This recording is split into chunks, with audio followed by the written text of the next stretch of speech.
Okay, folks, welcome back. So I want to make this video on Amazon Global Logistics. Now, for those of you that don't know, Amazon Global Logistics it's a godsend for Amazon FBA sellers, particularly people that are, well, actually, it's really only for people that are, well, it's not, but by and large, it's for people that are importing products from China to the UK, to the fulfillment centers in Europe, to the US, and other major Amazon marketplaces, right?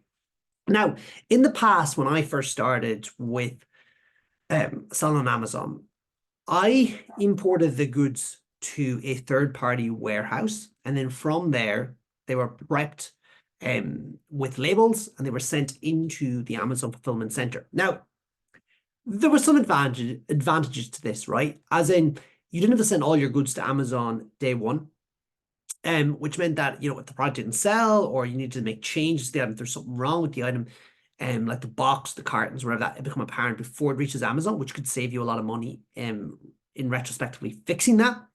However, it really added to the cost, but also the time it took from placing an order for an item until it was available for consumers to buy on Amazon, right? So what I do now and what I recommend 9 times out of 10 is to ship items directly to the fulfillment center, right? And I'm talking about the UK, right? In the US, there's something a little bit different that I'll touch on in a minute, but I recommend shipping the goods directly to the fulfillment center. Now, you might note the term fulfillment center. Amazon's storage locations are not for storage, they're for fulfillment. So they don't want goods sitting there for any longer than they need to be. So really, I like to think of this as about 3 months, right? Over 3 months, Amazon, they don't really like it, right? I don't know the exact days, but I like to think in my head 3 months. If I can get 3 months worth of stock of a good into Amazon, that is absolutely fine, right? Any more than that, and I don't want to be sending it all in one go. I want to be maybe decreasing the quantity and just shipping in more just in time. And just in time means the good arrives basically just as you need it, right? Which in Amazon's case is I like to have 3 months of supply, right? So if you ship in too much goods and it doesn't sell, like Amazon storage fees can increase, particularly for bulky items, right? They can get particularly high. And it also affects your inventory performance index, right? Which is metrics that Amazon use to ascertain how much goods from how much volume you are permitted to send into the fulfillment center, right? However, in my experience and from the students I am mentoring, it can work very well just to send the goods straight to Amazon, right? Because you're actually saving a lot of money because you're not having to pay UPS to pick up the goods in a third-party location and get them shipped to the fulfillment center. The goods arrive much quicker.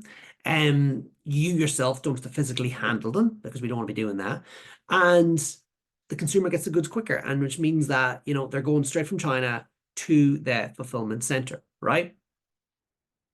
So what I do now is when I purchase an item, I create an inward order like I would do if the item was located in the UK, but instead of a UK address or a US address, I put down a Chinese address, the address of my supplier. And Amazon's logistic partners in China make contact with my supplier. I recommend FOB, which is free on board, which means the supplier is responsible for getting those goods onto the ship. There's no hidden cost for us. And they make contact, and ultimately they arrange that. So when the goods leave the factory, the supplier brings the goods to the port, the Amazon takes care of getting them onto the ship, and then that's it. The next I hear them, it should be in the UK. I'm told how much duty and VAT I owe based on the HS codes I've given them. And after that, a few days later, I see them appear in my inventory inside Amazon, right? Now, every product I've sent in this way has sold out within that kind of like magic 3-month kind of window that I like to give myself, right? I've been able to increase my margin because I'm not paying that inward fee into Amazon. Now, sometimes Amazon would only charge me £2 per carton with UPS, but sometimes it was £6.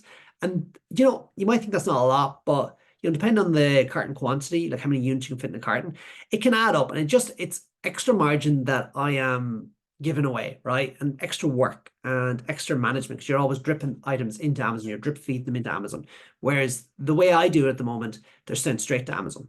Now, so I really implore you to use it. And also it's worth bearing in mind, Amazon Global Logistics give us really competitive shipping rates, either less container load, 20 foot or 40 foot. So they're super good on all those different modes of transport, I suppose. So it works really well. And it's all inside our Amazon Global Logistics and inside our Amazon Seller Central account.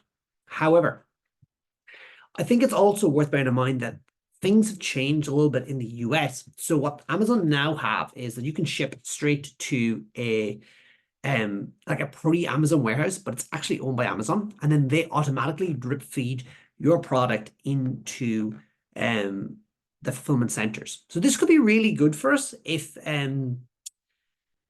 you know you don't want to be storing like a large volume of items in the fulfillment center, and you want them just to be automatically dripped in. So that's all to play for yet. That is only in the US. I have no experience of using that, but if it works as intended, it could be really, really good for larger and bulkier items that maybe don't sell quite as fast, but are still, you still want to give a third party the hands on dealing with shipping them into Amazon, right? Now, if you do want to use Global Logistics to ship to your house or to your warehouse, you can do that. And that actually works really well if you want to keep costs down. So case in point, a friend of mine had a product. It was a very bulky and very heavy product, and he was storing it with a third party like pre-Amazon warehouse in the UK. He was spending nearly £1,000 per month just on storage fees. Like, that is colossal. And it ate all of his profit, right? We actually went and moved those items to another storage facility, and then it was only like £150 per month. That's how much the container was costing to rent. And that was a considerable saving into his pocket. That was money into his pocket, right? Now, if we were to send all them to Amazon, he would have paid a lot in storage, right? Because of the rate they were selling out in.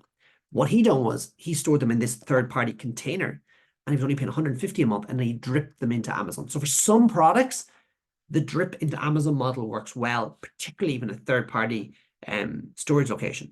But for the vast majority of items, once you get your run rates and you know that and you can order that from China, I think ship them straight into Amazon. I think that works really well. It's worked well for us, as I said, in every case we've done it. I would never really see myself going back to another freight forwarder if I can help it. I think Amazon just take care of it so well, and they do such a great job. And that's what I would actually recommend to all my students. And my students are really finding it very straightforward as well. And 99% of the stories and the examples of using Global Logistics have been positive. So I recommend you use it. I recommend, if you're a seller at the moment, get on board with it. It does work well. I was a bit nervous. I read some reviews online. People were saying, oh, it's bad and it's not good and all this stuff. Now, my experience, it's very good. They've actually rang me a few times just to see how we're getting on with the experience, because maybe there's not a lot of people using it yet. I don't know, but either way, I think it's a brilliant tool, and I highly recommend it. So yeah, a bit of a rambling today, guys. I share more about this and how to use it and how to set it up and all this stuff inside the Academy program, which you can learn about in the link if you're interested in starting to sell on Amazon FBA and finding your first product and importing it like a lot of my students do. But yeah, Global Logistics, it's doing a great job. I highly recommend it, and hope you found this video insightful. All right, folks, take care. Any questions down below in the comments? Please give me a subscribe, give me a like, all that cool stuff. And if you need any videos making, just let me know, and I will gladly make them for you. All right, take care.